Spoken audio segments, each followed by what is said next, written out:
Hello students. मैं कृष्णपाल सिंह, सहायक आचार्य भूगोल, लेके आया हूँ आज आपके लिए एक नया वीडियो। और आज हम अपने इस वीडियो में बात करेंगे पवन के अपरदनात्मक स्थल रूप की। पवन जो कि रेगिस्तानी क्षेत्रों में अपरदन का सबसे प्रमुख एजेंट होता है, सबसे प्रमुख कारक होता है। तो पवन मरुस्थलीय प्रदेशों में अपरदन प्रक्रिया के द्वारा विभिन्न प्रकार के स्थल रूपों का निर्माण करता है और उन स्थल रूपों को पवन के अपरदनात्मक स्थल रूप कहा जाता है। तो आज हम इन्हीं की विस्तार से चर्चा करेंगे। चलिए शुरू करते हैं वीडियो। तो सबसे पहले हम पवन के अपरदन के संबंध में सामान्य परिचय की बात करते हैं।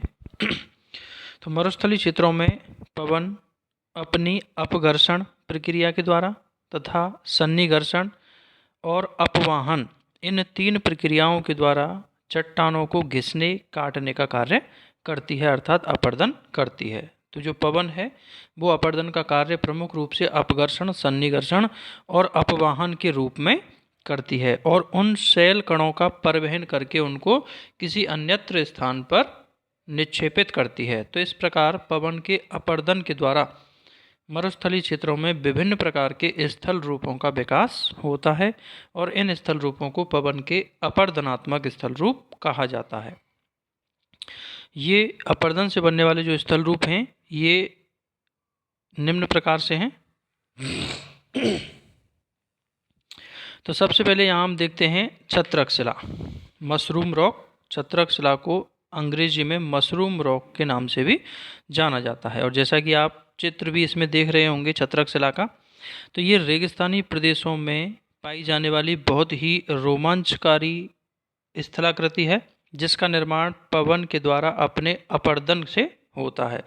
और रेगिस्तानी प्रदेशों में जब कठोर चट्टानों के टीले पवन के अपघर्षण के द्वारा, पवन के अपरदन के द्वारा उनका आधार नीचे से घिस कर के पतला हो जाता है, जबकि उनका जो ऊपरी जो भाग है वो तुलनात्मक रूप से अधिक चौड़ाई में छतरी के समान शेष रह जाता है। तो इस प्रकार छाते नुमा स्थलाकृति को या फिर मशरूम जो होता है उस मशरूम की आकृति वाली चट्टान को छत्रक शिला के नाम से जाना जाता है। और ऐसा इसलिए होता है क्योंकि पवन जब बहती है तो पवन के साथ उड़ने वाले जो धूल के कण जो कि उसके अपरदन के यंत्र की तरह कार्य करते हैं वो निचले हिस्से में धरातल के समीपवर्ती हिस्से में अधिक होते हैं। फलस्वरूप मार्ग में पड़ने वाली चट्टानों के आधार पर वो अपना अपरदनात्मक कार्य ज़्यादा तेजी से करते हैं और ऊंचाई बढ़ने के साथ उन उड़ते हुए कणों की संख्या कम होने की वजह से ऊपरी क्षेत्रों में तुलनात्मक रूप से अपरदन कार्य कम होता है। और इसी वजह से मार्ग में पड़ने वाली चट्टानों का आधार घिस कर के पतला हो जाता है, जबकि ऊपरी भाग का अपरदन कम होने के कारण वो अधिक चौड़ाई में खड़ा रह जाता है और इस प्रकार से एक छतरी जैसी आकृति या मशरूम जैसी आकृति का निर्माण होता है, जिसे छत्रक शिला या मशरूम रॉक के नाम से जाना जाता है। अब हम बात करते हैं दूसरी स्थलाकृति की, और दूसरा स्थल रूप है बातगर्त, ब्लो आउट। और ये पवन के द्वारा रेगिस्तानी क्षेत्रों में बनने वाला एक प्रकार का गर्त है। जब तीव्र गति से बहने वाली जो पवन है वो मरुस्थलीय क्षेत्रों में चट्टानों के जो ऊपरी ढीले पदार्थ हैं उनको उड़ा ले जाती है और उड़ाने से धरातल पर जगह जगह विभिन्न गड्ढों या गर्तों का निर्माण हो जाता है। तो इस प्रकार के जो गर्त या गड्ढे होते हैं उन्हें ही बात गर्त के नाम से जाना जाता है।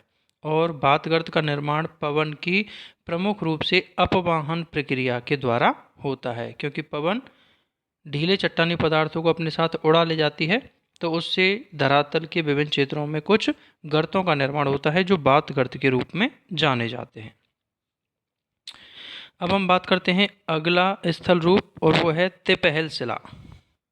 तिपहल शिला जिसको अंग्रेजी में ड्राई कांटर के नाम से भी जाना जाता है। और तिपहल शिला का निर्माण रेगिस्तानी क्षेत्रों में उस स्थिति में होता है जब पवन विभिन्न दिशाओं से प्रवाहित होती है और अलग अलग दिशाओं से प्रवाहित होने के दौरान वह अपने अपरदन प्रक्रिया द्वारा मार्ग में पड़ी हुई चट्टान पर अलग अलग दिशाओं से अपरदन करके 3 फलक वाली चट्टान में परिवर्तित कर देती है। अर्थात अलग अलग डायरेक्शन से आने के दौरान अपरदन से वो चट्टान 3 फलक वाली चट्टान में बदल जाती है और इस प्रकार से इस 3 फलक वाली चट्टान को ही तिपहल शिला के नाम से जाना जाता है या ड्राई कांटर के नाम से जाना जाता है और यह प्रमुख रूप से पवन के अपघर्षण प्रक्रिया का परिणाम होती है। अब हम बात करते हैं अगले स्थल रूप की और अगला स्थल रूप है भूस्तंभ। डेमोइसेल्स और भूस्तंभ जैसा कि नाम से स्पष्ट है, ये मरुस्थलीय क्षेत्रों में एक स्तंभ के रूप में खड़े हुए स्थल रूप हैं और ऐसा इसलिए होता है कि जब रेगिस्तानी क्षेत्रों में कुछ स्थानों पर कठोर चट्टानी आवरण होता है तो उस कठोर चट्टानों के आवरण के कारण उसके नीचे स्थित अपेक्षाकृत कोमल चट्टानें भी संरक्षित रहती हैं, जबकि आसपास के क्षेत्र की चट्टानें पवन के द्वारा अपरदन के दौरान हट जाती हैं और इस प्रकार से कठोर आवरण वाला जो भाग है वो एक स्तंभ के रूप में खड़ा रह जाता है और इसी प्रकार के स्तंभ के रूप में खड़े हुए भूभागों को ही भूस्तंभ या डेमोइसेल्स के नाम से जाना जाता है और ये रेगिस्तानी प्रदेशों में बहुतायत में देखने को मिलते हैं। अब हम बात करते हैं पवन के अगले अपरदनात्मक स्थल रूप की और अगला अपरदनात्मक स्थल रूप है यारडांग। और यारडांग जो हैं ये पवन के द्वारा अपरदन से बनने वाली एक विशेष प्रकार की भू आकृति है, विशेष प्रकार का भूदृश्य है जिसका निर्माण रेगिस्तानी प्रदेशों में कोमल व कठोर चट्टानों की परतों के लंबवत स्थिति में होने पर बनता है। अर्थात जब रेगिस्तानी प्रदेशों में कोमल व कठोर चट्टानों की परतें लंबवत अवस्था में होती हैं तो पवन द्वारा अपरदन से जो कोमल चट्टानों की परतें हैं वो कट जाती हैं, उनका अपरदन हो जाता है, जबकि कठोर चट्टानी परत खड़ी रह जाती हैं और इस प्रकार से बीच बीच में कोमल चट्टानों के हटने से यारडांग प्रकार की आकृति बन जाती है। अर्थात कठोर चट्टानी भाग के बीच बीच में खड़े रह जाने से यारडांग की स्थिति बनती है। अर्थात ये जो भू आकृति बनती है ये यारडांग के नाम से जानी जाती है, जैसा कि आप नीचे चित्र में भी देख रहे होंगे। तो इस चित्र में जो बीच बीच में कठोर चट्टानी भाग जो कि लंबवत परत के रूप में है वो शेष रह गया है और आसपास के जो कोमल चट्टानी परतें हैं वो कट चुकी हैं, उनका अपरदन हो चुका है। तो इस प्रकार की जो भू आकृति बनती है वो यारडांग के नाम से जानी जाती है।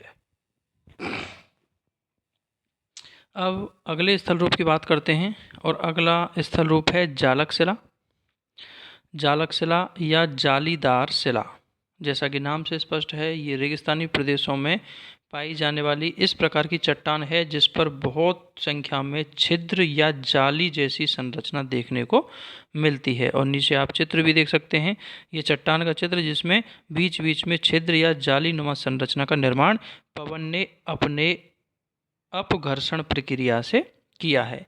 तो जब पवन के मार्ग में कोई ऐसी चट्टान स्थित हो जिसकी संरचना भिन्न प्रकार की हो, अर्थात जिसकी संरचना अलग अलग प्रकार के कोमल और कठोर तत्वों के सम्मिलन से हुई हो, तो ऐसी स्थिति में पवन उस चट्टान के कोमल भागों को अपघर्षण द्वारा अपरदित कर देती है और उड़ाकर ले जाती है। वहीं उस चट्टान के जो कठोर भाग हैं वो यथावत बने रहते हैं। फलस्वरूप उस चट्टान में जगह जगह पर छिद्र का निर्माण हो जाता है और जाली जैसी स्थिति बन जाती है, जाली जैसी चट्टान का निर्माण हो जाता है और इस प्रकार की भू आकृति को, इस प्रकार के भूदृश्य को जालक शिला के नाम से जाना जाता है।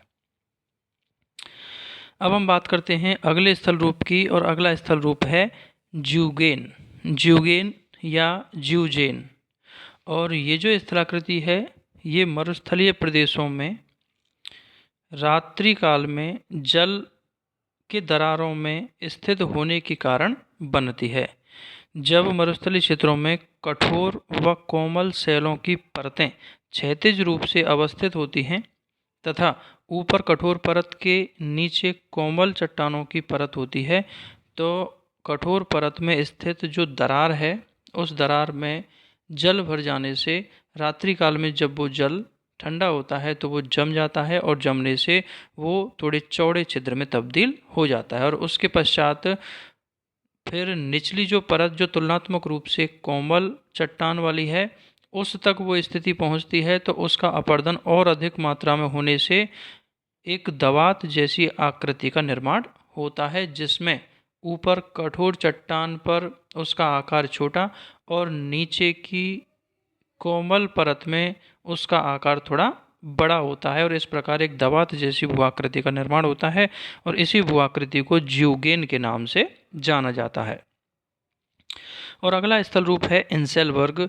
और इंसेलबर्ग, जैसा कि आप चित्र भी देख रहे होंगे, ये रेगिस्तानी प्रदेशों में जब अपर्दन चक्र के अंत में कठोर चट्टानों के कुछ टीले उभरे हुए शेष रह जाते हैं तो इस प्रकार के टीलों को ही इंसेल वर्ग के नाम से जाना जाता है, और यह दूर से देखने पर पर्वत या द्वीप के रूप में दिखाई पड़ते हैं। इसीलिए इंसेल वर्ग को हिंदी में द्वीपाभिगिरि के नाम से भी जाना जाता है।